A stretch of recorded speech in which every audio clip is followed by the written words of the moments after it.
to dry. Do you know I'm looking? Hey guys, welcome back to my channel. My name is Sarah, and today's What's for Dinner, I am trying to go through my pantry, use up vegetables, stuff in my freezer, all that good stuff. I'm trying to focus on tackling that and only going to the grocery store for things, to supplement meals. But like I said, this week it's just about going through and trying to see what I can come up with. So let's get started. Together, if I could stop the time, don't you know that I would? 'Cause I'm just loving this moment. Can we stay here forever? Forever. Forever. First, I'm going to start with some black beans in my Instant Pot that I will actually be using for 3 different meals this week. And I'm just throwing in 2 cups of black beans, a diced onion, some kosher salt, some cumin, oregano, a couple of bay leaves, some minced garlic, and then 2 cups of water. And I'm covering it and cooking it on high pressure for 35 minutes and then a natural release of 25. And now I am making Chile Relleno for the very first time. I'm just throwing my poblano peppers on a baking sheet and broiling them high for 5 minutes and then flipping them and broiling them for another 5 minutes. And I am cutting up a block of pepper jack cheese into these strips, and that's what I'm going to stuff them with. I know it's not the authentic, but there are plenty of variations, and this is just the one that I decided to go with this time. But once your peppers are done broiling, you are going to cover them with aluminum foil to kind of keep the heat in for a little bit longer, and then you're going to peel the skin. It doesn't have to be perfect. As you can see here, that was the worst part, I would say. But once I read that it doesn't have to be perfect, I was like, okay, then I'm just going to do my best. And you can leave the seeds, it doesn't really matter, but just a part of me wanted to take them out. And then you're going to stuff them with the cheese, and once they are all stuffed, you are going to your eggs. I'll go ahead and go here in my stand mixer. I whisked up 3 egg whites until it was like the soft peaks form where it's like foamy, and then I poured the yolks in it as well. And then my flour mixture, I have just got some salt in there, that's it. And you are going to stick some toothpicks to kind of just keep the cheese in there, of course, from the pepper from opening up and stuff. And you're supposed to put it in the flour first and then the egg. And I remember that as soon as I threw this one in the egg. So the rest of them I did that way, and I can kind of see a difference. Like this one right here that I put in the egg first was just, I don't know, it was like a little crispier, crunchier, which I guess it's not bad, but it didn't look as smooth as the others. Anyway, and then once they're all coated, I just threw them in some peanut oil I had heated up on the stove, and that was it. And I can't help but smile. Do you know how much I love you? You put my favorite song on, I put my feet up, and we just sing. And I know typically you have like a tomato or a red sauce that you pour, underneath these or on top, but I didn't have any tomatoes, so I didn't do that. We just ate them this way, but next time I would like to try them with the actual sauce, but they turned out really good. Now on this one, you might have to bear with me a little bit. My husband was like, what in the world are you making? But I found a recipe. I was trying to look up something to use up sweet potatoes and black beans and an avocado, and I actually came across something. Never done this before. But first I am putting my sweet potatoes in the air fryer. I am just coating them with oil and sprinkling some salt and pepper on them and cooking them. It was the bigger one. The bigger 2 I put in first for 50 minutes, and then once there was 40 minutes left, I put the smaller one in. I figured I'd let those get a head start, but at 350 degrees, I feel like I should remember this. Well, tell me, 390 for 50 minutes. And then once they were all ready and they came out perfect, I've never put sweet potatoes in the air fryer, but definitely recommend it.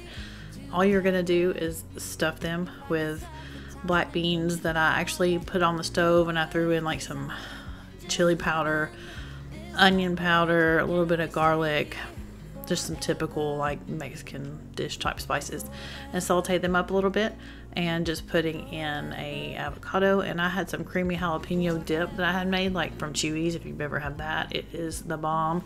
And that's what I decided to pour on top, and then I just threw some green beans on the side. It was pretty random, but it turned out really good. Can we stay here forever? I'm loving this moment. Can we stay here forever? I'm loving this moment. Now I'm going to make some enchilada pasta in my Instant Pot. I got the inspiration from a Betty Crocker recipe, and I kind of just tweaked it my own way because I wanted to use the beans instead of meat, and I didn't have quite enough enchilada sauce, blah blah blah. So I had a bag of rigatoni, threw that in there, it was probably about a small can's worth of red enchilada sauce. I put in enough water just to coat the top, or make sure the noodles were at least a little bit covered up. And then my bouillon cubes, I put in 3 tablespoons of taco seasoning, or a packet, whichever one you have, and then a cup of black beans, and I sprinkled in some onion powder, and that was it. I covered it and cooked it for 5 minutes.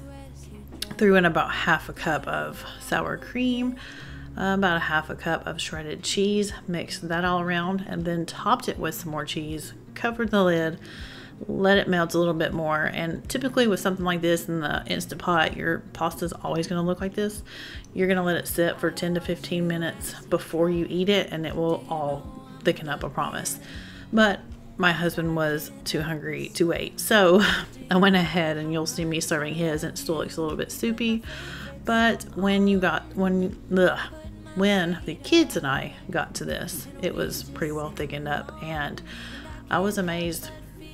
I was pretty proud of this one. My son ate 3 helpings of it, and actually my oldest daughter had 3 helpings of it. I mean, not full bowls, but it was a winner.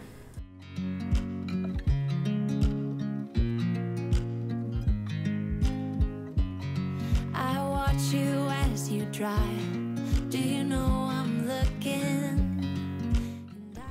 And now I'm just going to make like a sausage and potato skillet. I had 3 andouille sausages left from something I had made the other day, and I had a bag of yellow potatoes that I had bought for something else and ended up not making it, so I needed to make them today as well. Yeah, I actually made this the day that I'm voicing over, so don't mind me. Anyways, I just sliced up I had 3 sausages, and I sliced them in half, and then I tried to dice them up pretty small because I wanted everything in there to be, fairly even. And same with the yellow potatoes. I know these typically aren't the best for frying because they are so, I don't know what's the word, but they don't crisp up as well. They have a lot of moisture, but they were still really good. But if this is all you have, don't listen to me, you can use them, but russet potatoes just tend to crisp up better. I did like the whole bag. It was like 5 pounds, I think. And then I threw in some oil underneath everything, a couple tablespoons of butter, and a crap ton of Uncle Chris's seasoning, because that stuff is so good with potatoes.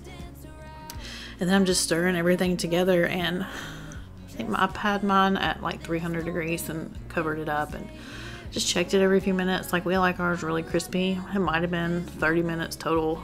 It was a little bit before it was ready, but every few minutes I would go over and just kind of like here, just kind of stir it up just to make sure nothing's getting too burned or anything. And then maybe about a couple minutes before it was ready, I threw in a can of green beans, sprinkled a little bit more of the Uncle Chris's seasoning on it, and let it cook for a few more minutes just to kind of heat those up, and then it was ready.